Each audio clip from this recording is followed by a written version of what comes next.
Hey everybody, Joe Lowry, what a day, happy Wednesday, hump day, and as I like to call it, that's right, the week's middle finger, no doubt about it, we're halfway there folks. Today is actually National Pie Day, that's right, celebrated annually on January 23rd. National Pie Day was created simply to celebrate the pie, that's right. Even more importantly, it's a day for all of us to bake and cook the pie. Did you know that the first pies appeared around 9500 BC? That's right. I think that takes you back to the New Stone Age era. There you go. All right, so as you know, Super Bowl Sunday is celebrated not just in the football world, but pretty much across the entire social culture. Whether you're a fan of football, the team's playing, or whatever, but not only people watch the game for the game, they watch it for what else? The commercials. Just like me, I love those commercials. And as we all know, there is huge money involved with it, and this year is no exception.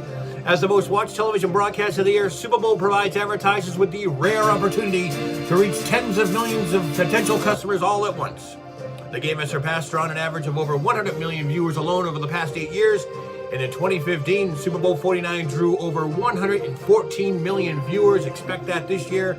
So this year we'll no doubt experience some of the best in TV commercials. You guessed it, Budweiser, Pepsi, Toyota, Pizza Hut, all those guys, Doritos, all making their commercials. Another one that's going to be interesting is the NFL is kicking things off with their NFL 100 campaign, as they will be commemorating their 100th season of the NFL with a series of commercials. Now, network executives over at CBS said they have sold more than 90% of available commercial slots for the game, and that transpires into a profit of over $500 million in advertising revenue just from the Super Bowl alone. That's impressive. And why is that?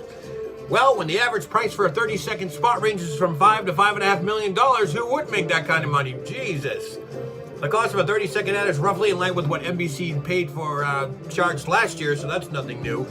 But this year, there is a little bit of controversy. Acreage Holdings, which is a marijuana investment company, said CBS rejected its proposed commercial for the Super Bowl. That's right, the commercial pitched to CBS featured a military veteran with combat injuries and a child with seizures.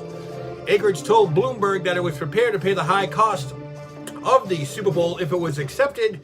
And Acreage wanted to highlight two success stories within the campaign and would call it a call to political action rather than self-promotion, but CBS refused the ad. He went on to say that the company believed that reaching the massive Super Bowl audience could have helped create an advocacy campaign for the constituents who are being lost in the dialogue about medical marijuana. I kind of agree with that. I think they should put that out there. Statistically speaking, in marijuana relations, as of November 2018, 10 states had legalized the recreational use of marijuana, while 23 others allowed for the use of the drug for medical purposes. Well, there you go. There's no word yet if there are any other firms looking to put a marijuana-based commercial out there. But nonetheless, the Super Bowl comes to you live from the Mercedes-Benz Dome in Atlanta, Georgia on Sunday, February 3rd, with kickoff at 6:30 p.m. And speaking of the marijuana commercial, this kind of reminds me of that fictitious commercial. I don't know if you remember last year that former NFLers Ricky Williams from the Dolphins and Bears QB Jim McMahon, they promoted cannabis use for players who have chronic pain and so forth and CTS syndrome. It was made up by the Gridiron Cannabis Commission. Well, the commercial was actually a spoof for a Netflix television show called Disjointed, which is about a woman in LA who runs a pot dispensary. I'll put the link up on my Facebook page so you can check it out, but it's kind of a neat commercial. But everyone thought it was a real commercial, even me. It was actually a fictitious commercial for that show. Well, that's going to do it for me, folks, on this hump day. Check out my social media pages, YouTube, Facebook, Twitter, you name it, you got it. Just type in Joe Lowry, what a day, and there you have it. Everybody enjoyed their hump day, the week's middle finger.